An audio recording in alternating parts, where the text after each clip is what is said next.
Hi students, welcome to my channel math కెమిడిజీ. మన ఛానల్లో ఇంటర్మీడియట్ ఫస్ట్ ఇయర్ స్టూడెంట్స్కి సంబంధించి కెమిస్ట్రీలో కొత్త ఎగ్జామ్ ప్యాటర్న్కి వీలుగా ఉండే విధంగా మనం ఇంపార్టెంట్ 8 మార్క్స్ క్వశ్చన్స్ అయితే వీడియోస్ చేస్తున్నాం.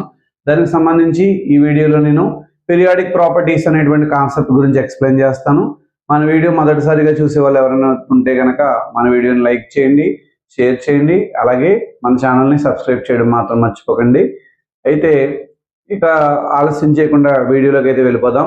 Periodic properties, what is periodicity అని అడుగుతారు, లేదంటే వాట్ ఆర్ పీరియాడిక్ ప్రాపర్టీస్ అని అడుగుతారు. Explain the following periodic properties అని ముఖ్యంగా atomic size, ionisation energy, electron gain enthalpy, electronegativity అనే 4 కాన్సెప్ట్లు జనరల్గా ఎక్కువ సార్లు అడిగేటువంటి క్వశ్చన్ అనమాట ఇది.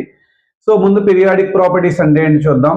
The properties of the elements which are based on electronic configuration. The properties of the elements which are change in regular intervals of the periodic table based on electronic configuration are called periodic properties.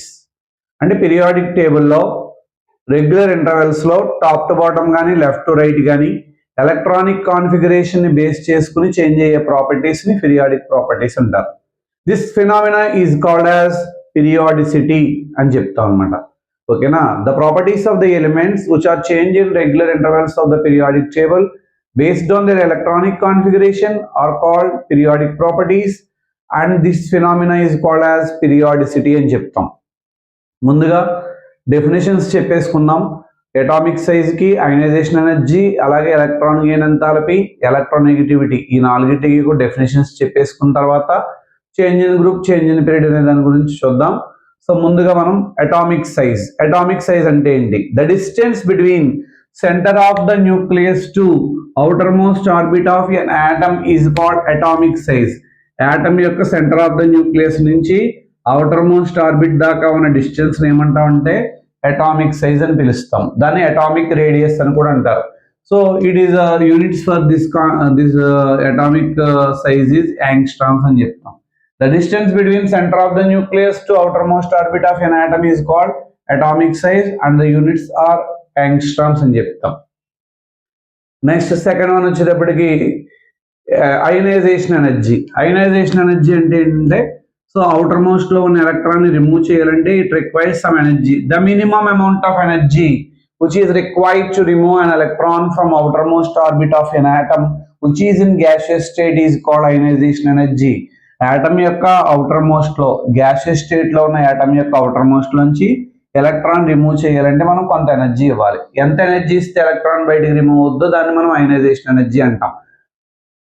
Why the electron requires some energy for ejection. Electron తీయడానికి ఎందుకు energy కావాలంటే because it experience some nuclear force inside the atom యొక్క లోపల వైపుకి nuclear attraction పనిచేస్తుంది కాబట్టి మనం oppose చేస్తే ఎలక్ట్రాన్ బయటికి రిమూవ్ చేయాలంటే ఖచ్చితంగా it requires some energy. So units of ionisation energy is kilo joules by mole. KG by mole అని రాస్తాము, కిలో క్యాలరీ బై మోల్ అని రాయొచ్చు, ఎలక్ట్రాన్ వోల్ట్ బై ఆటమ్ అని కూడా రాస్తారు. ఎలా రాసిన ఇబ్బంది ఏం లేదు. సో ఇది అయనైజేషన్ ఎనర్జీ. నెక్స్ట్ మనం మీకు స్క్రీన్ మీద చూసినట్లయితే నెక్స్ట్ ఇప్పుడు మనకి ఎలక్ట్రాన్ గెయిన్ ఎంథాల్పీ గురించి చెప్పాలి. ఎలక్ట్రాన్ గెయిన్ ఎంథాల్పీ అన్నా ఎలక్ట్రాన్ ఎఫినిటీ అన్నా ఒకటే. సో ఇక్కడ అయనైజేషన్ ఎనర్జీకి రివర్స్. మనం ఏం చేసాము, ఎనర్జీని తీసుకెళ్ళిస్తే అది ఎలక్ట్రాన్ బయటకు వచ్చింది, ఎంత ఎనర్జీ ఇచ్చాము దాన్ని అయనైజేషన్ పొటెన్షియల్ అన్నాం.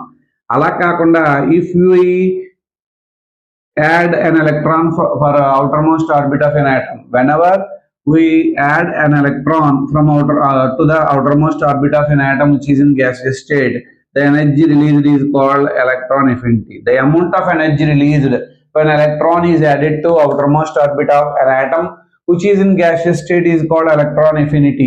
మినిమం మనకి ఇక్కడ యాటమ్ యొక్క అవుటర్ మోస్ట్ కి మనం ఒక ఎలక్ట్రాన్ అందించినప్పుడు అది రిలీజ్ చేసే ఎనర్జీనే ఎలక్ట్రాన్ ఎఫినిటీ అంటారు.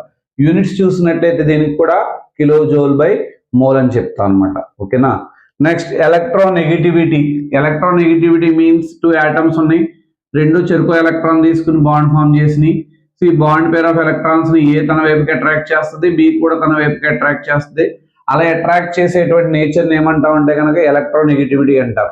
The tendency of attraction of bond pair of electrons towards it self by bonded atom is called electronegativity. So bonding లో ఉన్న ఎలక్ట్రాన్ పేర్ ని బాండెడ్ ఆటమ్ తన వైపుకి అట్రాక్ట్ చేసే నేచర్ని ఏమంటామంటే ఎలక్ట్రోనెగటివిటీ అంటారు. There is no units for electronegativity but it is measured by Pauli scale అని చెప్తాము. హైయెస్ట్ ఎలక్ట్రోనెగటివ్ ఎలిమెంట్ వచ్చేటప్పటికి ఫ్లోరిన్, దాని వాల్యూ 4 ఉంటుంది. అలాగే లోయెస్ట్ ఎలక్ట్రోనెగటివ్ ఎలిమెంట్ ఈ సీజియం, దానికి ఎలక్ట్రోనెగటివిటీ వాల్యూ 0 ఉంటుందని మనం చెప్తాం. ఓకేనా? సో ఇవి 4 డెఫినేషన్స్ మనం జాగ్రత్తగా తరువుగా ప్రిపేర్ అవ్వాలి. Next change in group, change in period అనేది చాలా ఈజీగా నేర్చుకోవచ్చు. మీకు అక్కడ స్క్రీన్ మీద కనిపిస్తుంది, టేబులర్ ఫామ్ రాసాం. చేంజ్ ఇన్ గ్రూప్ బ్రాకెట్లో from top to bottom, change in period బ్రాకెట్లో ఫ్రమ్ లెఫ్ట్ టు రైట్ అని రాసాం. ఫస్ట్ పీరియాడిక్ ప్రాపర్టీ ఏదైతే ఉందో ఆ ప్రాపర్టీ రాసాం. Atomic size, ionisation energy, electron affinity, electronegativity అని రాసాము. టాప్ టు బాటమ్ గ్రూప్స్ లో top to bottom atomic size అనేది ఎప్పుడు ఇంక్రీజ్ అవుతూ ఉంటుంది. ఎందుకనేది రీజన్ చివరిలో రాస్తున్నాం కాబట్టి లాస్ట్ కాలంలో మనకి మీకు లాస్ట్ రోలో ఉంది రీజన్ అనేది, దాని గురించి తర్వాత చెప్దాం. Top to bottom atomic size increase అవుతుంది. లెఫ్ట్ టు రైట్ పీరియడ్ లో లెఫ్ట్ టు రైట్ డిక్రీజ్ అవుతుంది. అక్కడ ఇంక్రీజ్ డిక్రీజ్ రాసిన తర్వాత మిగతా మూడింటికి రివర్స్ అయిపోతుంది. చూడండి, ఎలక్ట్రాన్ నెగిటివిటీ కానీ, ఎలక్ట్రాన్ ఎఫినిటీ కానీ, అయనైజేషన్ ఎనర్జీ కానీ 3 కూడా గ్రూప్ లో టాప్ టు బాటమ్ డిక్రీజ్ అవుతాయి. పీరియడ్ లో లెఫ్ట్ టు రైట్ ఇంక్రీజ్ అవుతాయి. ఎందుకంటే కనుక ముందు అసలు atomic size top to bottom ఎందుకు పెరుగుతుంది అంటే కనుక number of shells are increases from top to bottom. Group లో పైనుంచి కిందకి వెళ్ళే కొద్దీ కూడా నెంబర్ ఆఫ్ షెల్స్ పెరుగుతూ ఉంటాయి. ఇక్కడ ఒక షెల్ ఉంది ఫస్ట్ ఆటమ్ లో, నెక్స్ట్ 2 షెల్స్, 3 షెల్స్ పెరిగే కొద్దీ అటామిక్ సైజ్ అనేది ఏమవుతుందంటే పెరుగుతుంది. At the same time nuclear మనకి అటామిక్ సైజ్ పెరగడం వల్ల న్యూక్లియర్ అట్రాక్షన్ కూడా అవుటర్ మోస్ట్ ఆర్బిట్ మీద తగ్గుతుంది. అది లెఫ్ట్ టు రైట్ వెళ్ళామనుకోండి, సైజ్ అయితే కనుక ఏమీ మనకి సైజ్ అనేది ఏమవుతుందంటే డిక్రీజ్ అవుతుంది. ఎందుకంటే నెంబర్ ఆఫ్ షెల్స్ ఏమీ మారవు, కానీ అవుటర్ మోస్ట్ లో ఉండే ఎలక్ట్రాన్స్ పెరుగుతాయి. ఎప్పుడైతే అవుటర్ మోస్ట్ లో ఎలక్ట్రాన్స్ పెరిగినాయో వాటి మీద న్యూక్లియర్ అట్రాక్షన్ అనేది ఏమవుతుంది, ఎక్కువై అటామిక్ సైజ్ అనేది ఆటోమేటిక్ గా తగ్గుతుంది. సో రీజన్ సింపుల్ గా ప్రతిదానికి అదే రాసేసుకోవచ్చు. From top to bottom number of shells increase, that is atomic size is increases అని రాస్తాము. అలాగే పీరియడ్ లో రీజన్ వచ్చేటప్పటికి from left to right number of valency electrons are increases, that is atomic size is decreases అని రాస్తే సరిపోతుంది. ఇలా tabular form లో రాసినప్పటికీ మీకు ఫుల్ మార్క్స్ అయితే ఈజీగా పడితే ఎవరో తొందరపడద్దు. మీరు ఇంకా డెప్త్ గా రాద్దాం అనుకుంటే ఇంకా ఎక్స్ట్రా పాయింట్స్ ఏమైనా యాడ్ చేయాలంటే యాడ్ చేయొచ్చు. మినిమం ఇంత రాస్తే వీ మస్ట్ యూ మస్ట్ కాదు, యాక్చువల్గా you can get 8 out of 8 marks in your public examination అనమాట. సో అంటే ఖచ్చితంగా మనం పెట్టేటువంటి వీడియోస్ ఏవైతే ఉన్నాయో సో వాటిని జాగ్రత్తగా ఫాలో అయినట్లయితే మంచి మార్క్స్ అయితే తెచ్చుకోవచ్చు. యావరేజ్ స్టూడెంట్స్కి మంచి మార్క్స్ వస్తాయి, బిలో యావరేజ్ స్టూడెంట్స్ పాస్ అవ్వడానికి అవకాశం ఉంటుంది.